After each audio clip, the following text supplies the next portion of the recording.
crazy analyst business. June 1st, it'll be 28 years in one way, shape, or form. And the funny thing, having come to this meeting over the last several years, I hear Gartner and Forrester and other analyst firms mentioned, but what I've discovered over time is nobody really knows what they really do. Nobody really understands what their influence is. And worst of all, nobody understands how to work effectively with them. And I've seen some people, shall we say, engage them suboptimally and then are surprised when they get savaged when they go to sell to the enterprise. So I'm going to spend a little time talking about who is Gartner, and we've got somebody from Forrester in the room to try and keep me honest.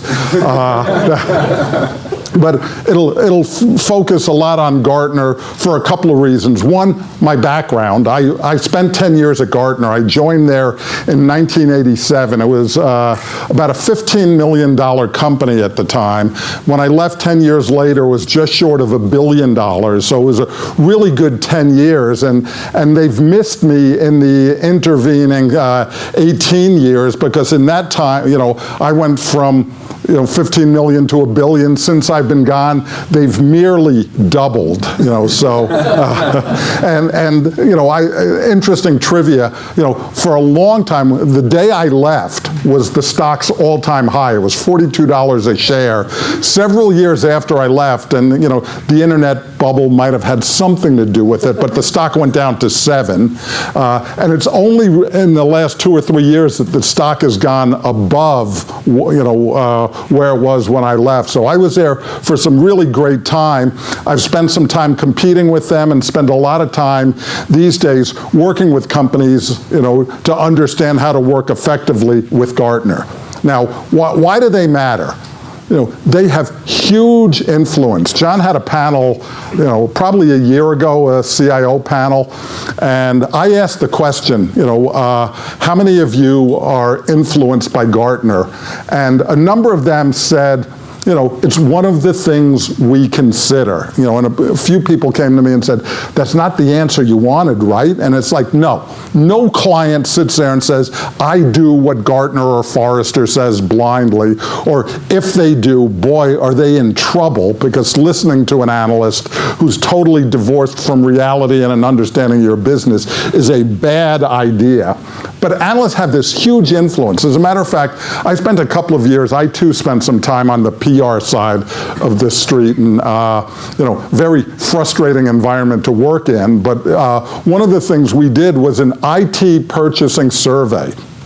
And what, big PR firms, what they wanted the outcome to say was, the press is really important when it comes to influencing tech decisions, because 97% of their revenue comes from media relations. And even today, with the advent of social media, still substantial portions of their business come from influencing the media. And much to their surprise and much to my delight, it turned out that in the large enterprise, the number one influence on IT purchase decisions is an analyst firm. That it ranked slightly ahead of peers, and that was a survey that was done in the, right around 2003 or so.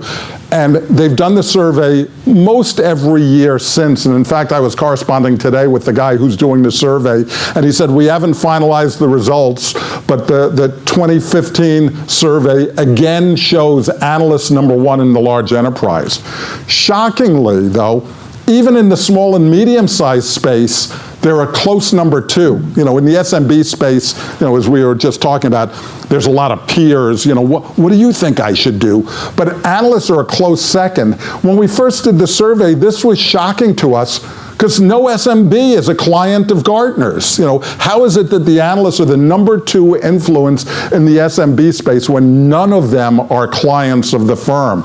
And it turns out because vendors liberally wallpaper the web with reprints of Gartner Magic Quadrants and Forrester Waves, and the net result being that, unbeknownst to the analyst firms, the vendors are actually their sales force into the SMB space, and with it carries a significant influence. Now, the reason why I'm talking so much about Gartner, actually, when I joined Gartner, it wasn't that much larger than Forrester. At the time there were really the two analyst firms, and IDC on the user side, and Yankee, some of you may remember, was actually the first analyst firm, was already in decline. Gartner's about $2 billion, which is about 7 times that of Forrester. They've got a dominant, significant market position. But a lot of what I'll talk about is germane to Forrester as well. First of all, there's a term many vendors use, and if you use this term, I will slap you. And that's press an analyst. It's almost one word, press an analyst. The quickest way to piss off an analyst is to treat them like a member of the media. Analysts are paid for their opinions. They're not supposed to be objective. The reason why clients, and there are a lot of user clients who pay Gartner $100,000 a year, and the reason why they pay them that money is the ability to call up an analyst and go, what do you think I should do here? Here's the product I'm looking at. What do you think is the right choice for me? So they're paid for their opinions, and analysts have strong points of view. I've tried to strike, that it's common, what do? You brief an analyst? No, you don't brief an analyst, because that means you're telling an analyst what you think. Analysts hate that. They want you to know what they think, because they're the smartest person in the room, and oh, by the way, they've got the last word. So you engage analysts. It's a constructive conversation, and they want to feel like they've had input. I see a lot of people go, I'm going to brief the analyst right before the product introduction. At that point, any feedback they give you has nothing to do with the product launch, and when you do that, the analyst's whole job is to prove to you how foolish you were not to talk to them before the launch, and they will spend every waking moment trying to find the holes in your strategy. That's naturally what we do. We're terrible people to have as friends and cocktail party guests, because we're always looking for the contrary position. Where's the hole? When I've been hired by non-analyst firms, I've said to the people, I've got to state up front, you're absolutely going to hate me for a while, because there are a whole bunch of things that in the rush to judgment, I'm going to be the one going, but what about this, and what if that, and looking for all the alternate scenarios and making sure we've evolved things and we don't rush to judgment. So analysts, that's what they do for a living, and they're fierce advocates for end users. We think of them, IBM talks about them, Oracle talks about them. About 80% of Gartner's revenue, and Forrester's numbers are comparable, come from the end user side of the house. This is where they make their money, and so we'll talk a little bit about the pay for play question later on. And then the Gartner Magic Quadrant. This is their signature research element, where it's a 2x2 matrix. They call the quadrants challengers, niche, visionary, and leaders. The lower left-hand corner is effectively known as the losers quadrant. You do not want to be there. And the influence this has, there are a large number of enterprises that will not do business with a vendor that's not included in the Gartner Magic Quadrant, or isn't in a certain, maybe the 3 better quadrants of the Magic Quadrant. Now, this is a real challenge for small vendors, because for a lot of the Magic Quadrants, there is a revenue minimum. You've got to have, in small markets, maybe $15, $20 million in revenue. In other markets, it can be as much as a minimum of $100 million before you can get into a Magic Quadrant. So I hope all of you reach that stage and then call me and say, we've now qualified help, because we don't want to be in the losers space. But there are other options for the rest of you. So how do you get on the analyst screen? Gartner Analysts, and the job isn't like, what it was in my day where we actually had time to do research.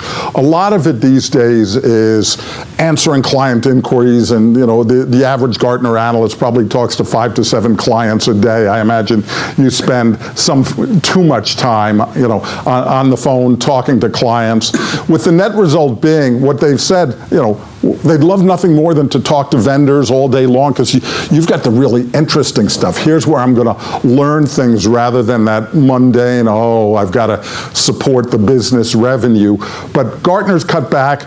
But as a client, and this is a game you play, as a client, you've got the rights to unlimited inquiry. So you can call up the analyst and basically say, what do you think? It's an important engagement vehicle.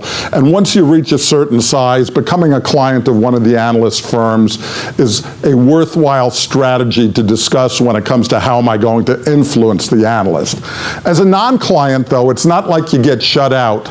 There's good news and bad news. The good news is you've got the right to a briefing, and you go to Gartner.com, and Forrester's website has the same, where you can request a briefing and they'll go through the process, and once a year you'll get to talk to an analyst via maybe a 30-minute teleconference. Now when I say it's a double-edged sword, the good news is you've got an opportunity to talk to the analyst.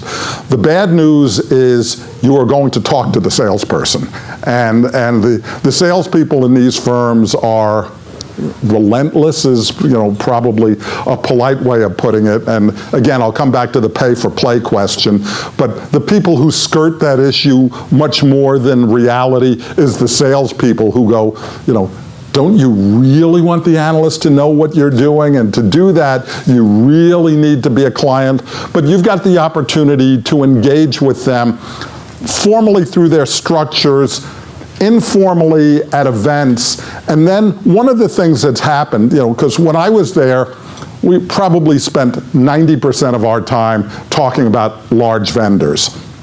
Then along came the internet, and there were a whole bunch of vendors that were emerging into the marketplace with unprecedented rapidity, and Gartner wasn't talking about them. So I don't know when Google made its first entrance into a Magic Quadrant, but it was probably at a time when their market share was probably approaching 50%. They were slow to react, to say the least, and so they've come out with this vehicle called Cool Vendors. And the whole idea is, let's write about the people in this room who are doing really interesting stuff, who don't qualify for a Magic Quadrant, but I want to put a stake in the ground and say, these guys are doing something interesting. They don't qualify for a Magic Quadrant, but what they're really doing is, if they ever become big, they want to be able to go, I told you so.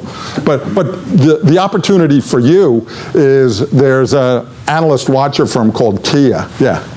So back when I was at Morgan, this is interesting with cool vendors, because we would actually look at a lot of startups, Series B, even some Series A, that we legitimately could potentially do business with. But I'd say 80, 90% were actually not even on the cool vendor list. Right. So how do you think Gartner evolves, or do they just never look at that segment? I don't think they look at that segment because it's just not big money for them. It's, there's no systematic approach. It's just analysts who happen to talk to a company go, this is interesting, I want to talk about them, I've got a vehicle for talking about them. So it's not a systematic approach to expand their vendor coverage. It's rather an opportunity to let the analysts talk about companies that they might otherwise not have talked about before. The good news, though, if you're a vendor, I was mentioning this company, Kia, did a study. They surveyed some large number and got responses from several hundred vendors who had gotten named cool vendors. And on average, they reported a 5% increase in sales directly attributable to the naming of being a cool vendor. That clients called them up and actively solicited deals, or it eliminated impediments to the sales process. And 5% is not a number to sneeze at. So it's a great opportunity to get on their radar screen. That's the good news. So. The rewards, your phone rings, you get that 5% hit. The bad news, you're now on their radar screen, and analysts, as I said, we live to poke holes in the story. So it's, what is the story? And the number one failing, and I'd say, it happens in this room sometimes.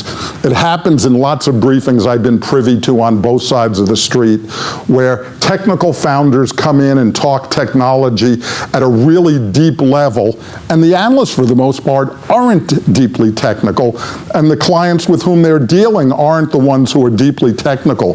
They want to talk about big strategic direction and changes. So you've gotten on their radar screen. You now have this terrible mismatch where you're telling a story that they don't like, and the net result being, they now say, gee, I thought these guys were a cool vendor. They're actually a clueless vendor, and we recommend against your doing business with them. So before you sit there and go, wow, that 5%, let's go for it, you've got to do it intelligently and understand, the downsides, the risks of faring badly, and then also being strong about that whole sales process, because as I said, the salespeople are relentless. So what does the analyst want to hear? What they really want to do is understand your vision for the market. It's technology is interesting, but nobody goes to Gartner or Forrester, for the most part, for a detailed technical evaluation. The analysts, have done more and more things that bring them to lower levels of the organization, but for the most part, their value add is a strategic insight. How do you see the market evolving? What's your vision for the market? Oh, by the way, importantly, and how does it dovetail with theirs? Because one of the biggest, the worst thing you can do is go to an analyst and say, you're wrong. Because that's just not something they react well to, and they get the last word. So I'm not saying you don't challenge them, because there's great opportunity to have a meeting of the minds and push their thinking and so on. But for the most part, the analyst is looking for you to say, yeah, I see the same things you see. These other vendors in the market don't get it, and that's why we exist and why we're going to grow very successfully. So the best thing you can do is align with their vision, and then, that 2x2 matrix, the Magic Quadrant, they're measuring vision and ability to execute. So vision, we understand where the market's going, and critically, we do have concrete plans that say we can execute against that. I spend way too much time in my day thinking about that 2x2. I think of everything in terms of vision and ability to execute. And when you're dealing with a Gartner analyst, they're looking at you, with eyes like that. They're slotting you into quadrants, and everything you say ought to be, what I'm trying to do is, move my dot. I spend, I dream of dots moving. It's a terrible thing. An engaged analyst is an influenceable analyst. That's why you become a client, because you talk to them, they talk to you. Some of my best stories are things where, at the end of the day, when somebody says, what did I do as an analyst last year? The truth of the matter is I made no decisions for anyone. All of my clients made their decisions for themselves. But every once in a while, there's a situation where a vendor goes, wow, Jonathan, that's a really great idea. It's influenced the way I think, and here's how it's manifesting itself in the way we go to market. Wow, the analysts, it's like, wow, they'll be up on stage talking about how, your product is good because you listened, to them, and, that's something that playing that game, understanding, how you engage the analyst and how you show them the love is an important thing.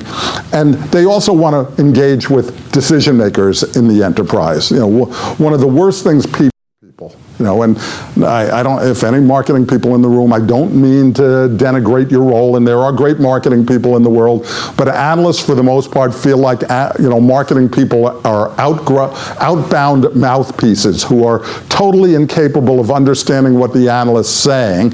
Even if they said it, they can't convey their wisdom to the senior management of the company, and that it's unlikely to result in change to the business. So they want to deal with founders, they want to deal with C-level people and keep them largely away from marketing people, except to shower gifts and invite them to events and things like that. The best way, though, when I talk about don't argue with an analyst, my favorite quote of all time is from Jim Barksdale at Netscape.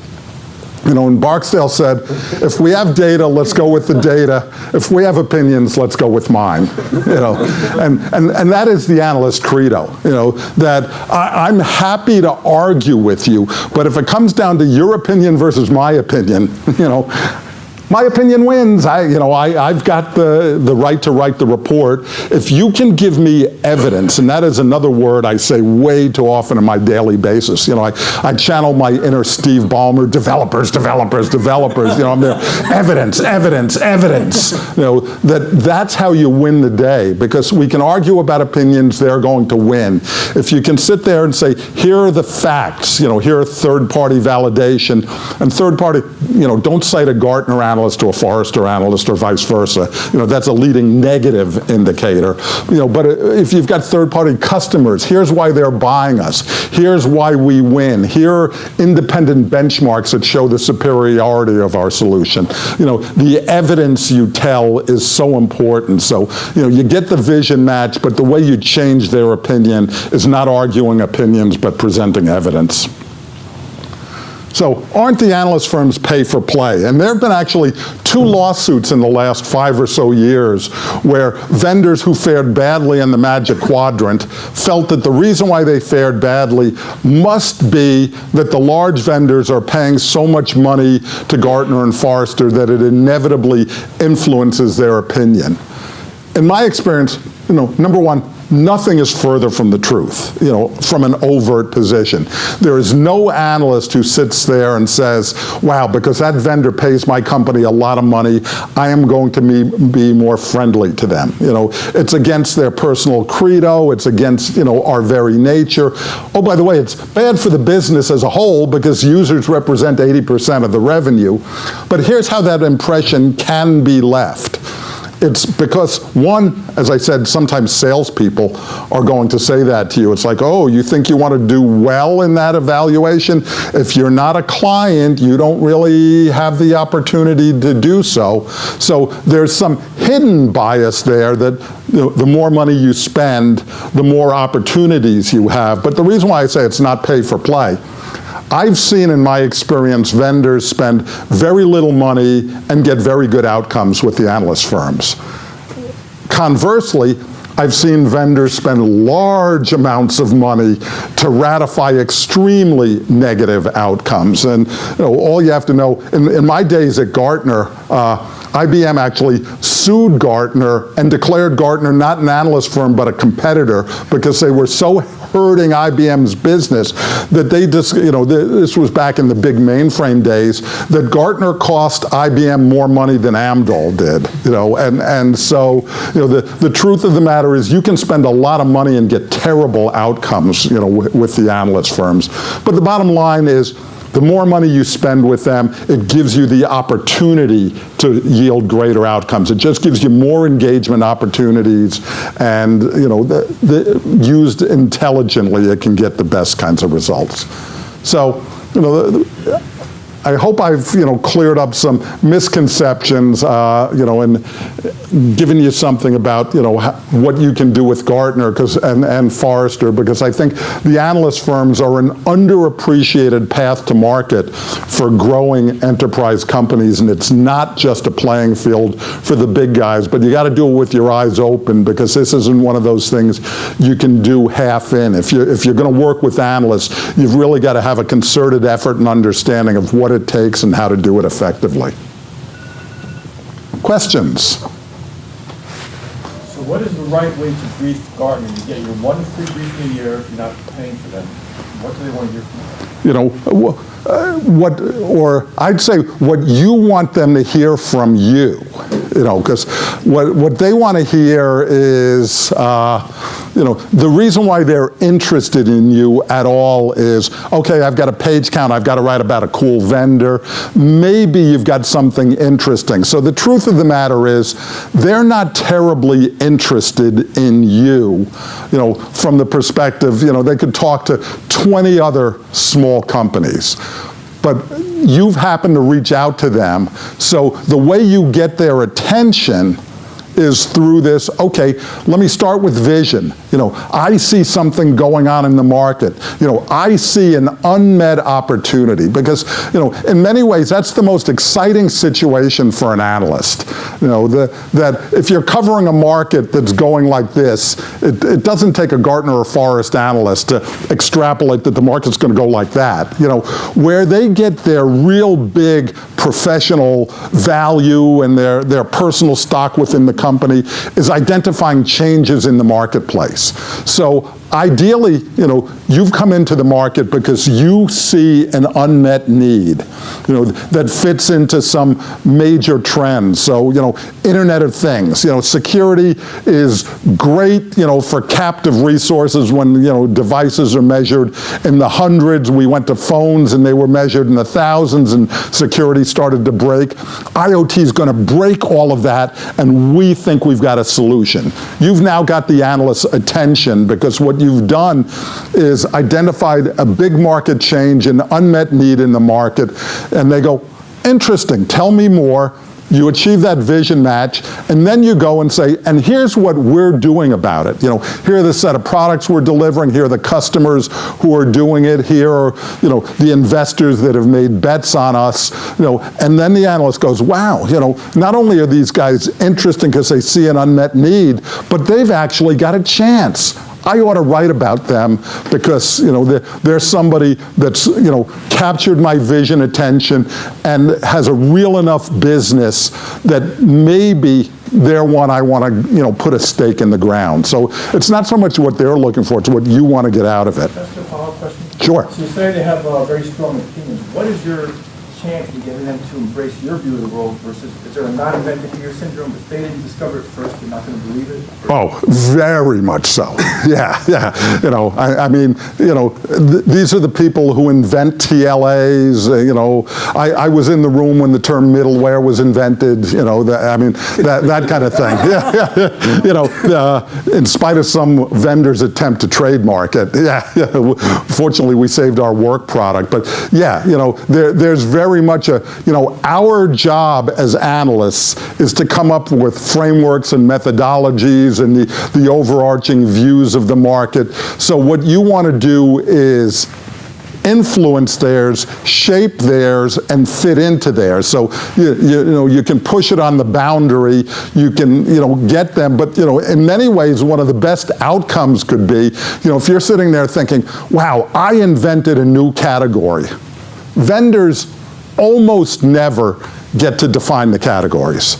The best thing that can happen to you is the analyst defines the category around your category definition and then says, well, we've got this category and oh, by the way, here's the leading progenitor of that solution, and you're sitting there biting your tongue saying, damn it, we invented that category, but they'll get it much more broadly distributed, much more quickly than you ever will. So you want them to steal it from you. So, I have a question. If you take a step back and look at the track record of the predictions, who's in the Magic Quadrant, which goes through an editorial process. It's not just kind of one analyst saying this is it. Right. How good do you think they are in actually giving advice to the end users who pay 80% of the bills in making good decisions, helping them make good decisions?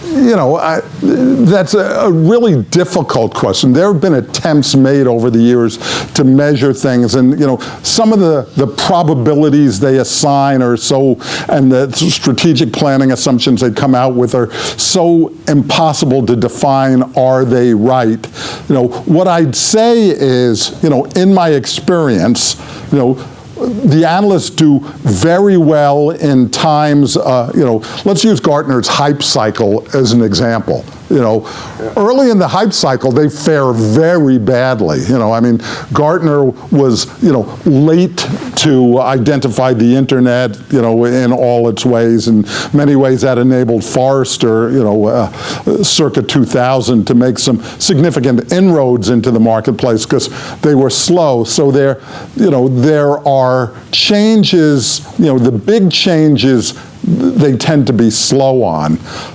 Within markets, I think the track record is reasonably good. Rarely do they make, this vendor's going to go out of business kind of forecasts. There are certainly notable mistakes. My mea culpa. In 1987, IBM introduced this operating system with Microsoft called OS/2. Introduced it April 2nd, 1987. I didn't join Gartner till June 1st, 87, so I disavow responsibility for the initial position that said OS/2 was going to be wildly successful. I am guilty for having sustained the position way longer than was appropriate. Now, that said, it's also, when I said we analysts are terrible as friends, the lesson I learned out of that is never look for proof you're right. Because you'll always find it, even when you're the last person in the room to know you're wrong. So I'm always looking for proof I'm wrong. And, and I find it often enough, but, many times, that also led to my greatest success as an analyst, my best call. When Microsoft came out with NT, I wrote a research note that said NT will never be the leading volume operating system in the world, and that something we posited as NT Lite would be the product that was the volume market leader. NT Lite turned out to be reasonably spec'd as Chicago Windows 95. Several years after the launch of Windows 95, Steve Ballmer said to me, "Who leaked that to you?" And I'm there, no one, why? And he said, the time you wrote the research note, there were only 5 people in the company who knew we were going to do that. We all thought one of them leaked the story to you. But it was me as an analyst going, here's why NT is going to fail, because I looked at the analog to OS/2 and said, I've seen this hymnal, I know how this one ends. And so, the analysts, I think, there are times they make mistakes in those periods of transition, but they tend to learn pretty quickly, and it's only those where, they've got it wrong. And moreover, I'm not sure what it means for an analyst to get it wrong. I don't want to sound like I'm defensive, but, their biggest value to a client isn't, here's what I would do if I were you. If asked, I'll give you my opinion, but what's my opinion worth? I've been talking to you for 20 minutes. What do I know about your company, your culture, your history, your business objectives, all of those kinds of things? What analysts are really good at is giving you a framework for decisions. And I'll give Forrester a lot of credit for having taken the wave. They looked at Gartner's Magic Quadrant, which was this terrible black box. You have no idea how the dots came to be where they are. You didn't know what came into the dot placement. You didn't know whether it was particularly relevant to you. Forrester took a methodology and said, let's make it adjustable by the end user, that they can change things. Here's what matters to me, and let me change the relative importance of elements so that I get a result that's much more customized to my specific background. So I think the analysts in general are good at giving frameworks for decision. And as I said, if a company says, we made the choice of XYZ technology because Gartner told us to, either A, they're fools, or B, they want to, it's like, if this goes wrong, I can blame Gartner. Yeah. What are some of the triggers for when an analyst firm will sort of go out there and say, hey, I do see a new category, versus putting you into the categories that already exist? Yeah, that's not so much the analyst firm per se. That for the most part, Gartner, when I joined, there were 25 analysts. Today, they're probably round numbers, 800 or so. And how do you get from 25 to 800? You get analysts who know more and more about less and less until they know everything about nothing. You get analysts who are deeply focused. I do modems between 14.4 and 28.8 in even numbered area codes in North America. That kind of thing. And as a result, you've got a whole bunch of analysts who are sitting there looking to define their space.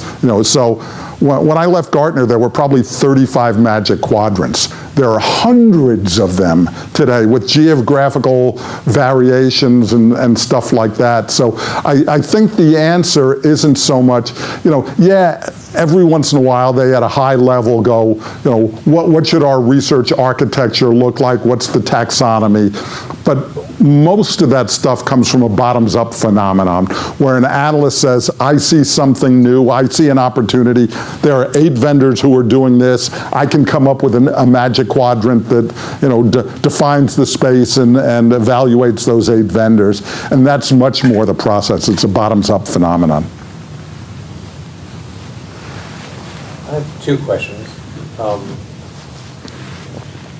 So I've worked with a Gartner analyst, and I've always had the impression, I always thought that in my briefing her, engaging her, we talk once a year, usually in and around a trade show. I wonder if in my conversations with her, she then passes that stuff on to clients. The short answer is yes. Not only clients, other analysts. So all of the analyst firms have reasonable electronic vehicles for sharing information. When I joined Gartner, the 25 analysts were all located in Stamford, Connecticut. Now one of the great things about the Gartner business model is they've got 800 analysts and pay real estate space for none of them. They all work out of their home. Many of them haven't met in person their fellow analysts, or maybe see them once a year. I one time was doing an engagement for Microsoft where we had these 2 analysts who had radically different opinions, and we thought, do these 2 ever talk to each other? And the only way we were going to answer that question, we brought them both in for a consulting engagement on the same day. We're in the room beforehand, over breakfast, making our introductions, and the 2 analysts introduced themselves. They didn't realize they were the other analysts, so they didn't have, confirmed our worst fears. In fact, it was worse than the worst fears. But the answer is, everything they get from thought process, you've got an opportunity to say, okay, this is under non-disclosure. I want to talk about my company. Here are 3 customers who are using it, but you can't use the customer names because I haven't cleared it with them. So, but by default, and some of it depends upon the context. So if you're talking to an analyst under inquiry privileges, that's generally a confidential conversation.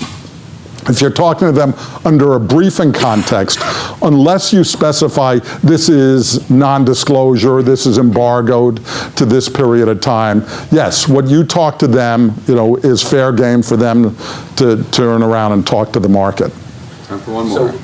So, what do we need to budget in order to get a meaningful relationship with an analyst? Here's your opportunity. Yeah. Now, the entry price point for the analyst firms is in the $20,000 to $30,000 range. So that's what it takes to become a client at its lowest element.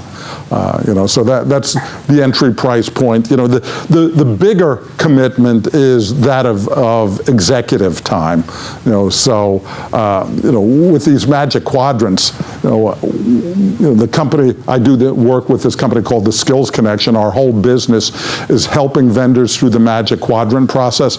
We charge vendors $25,000 to $50,000 just for our services. There are times I've looked at some things in my PR days where I worked with Microsoft. There were some Magic Quadrants where we estimated the executive time, the total input, cost of hard and soft dollars into doing a Magic Quadrant response was $500,000 or more. It's a serious commitment because the impact is so considerable and the ability to make a difference exists. So do I have was his one more? One more. Okay. Yep. How does Gartner use customer data? When you say customer data, their own User data.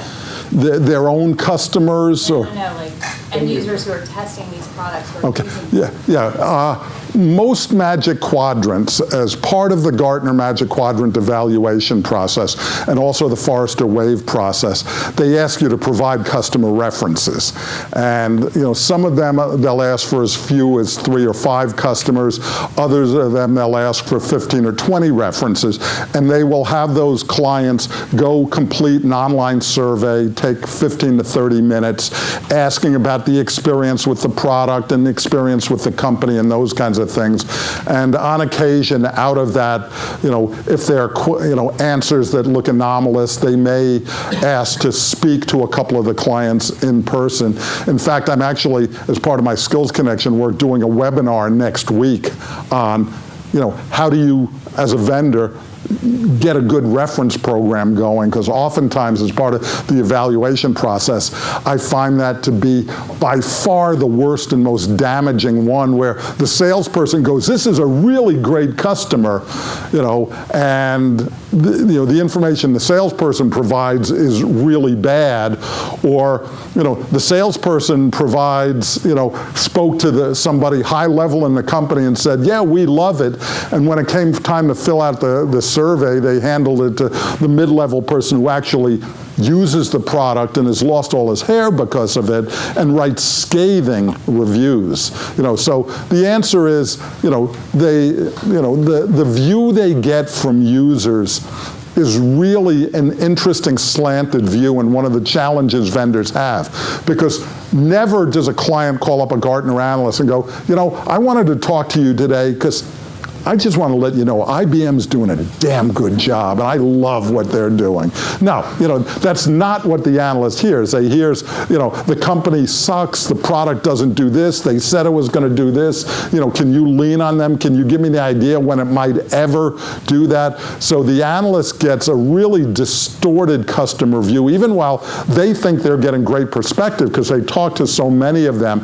It's a self-selecting universe, and it's incumbent upon us as vendors to make sure we fill in the picture with favorable case studies, that let them know they're actually clients who like what we're doing. Thank you very much. Thanks, John.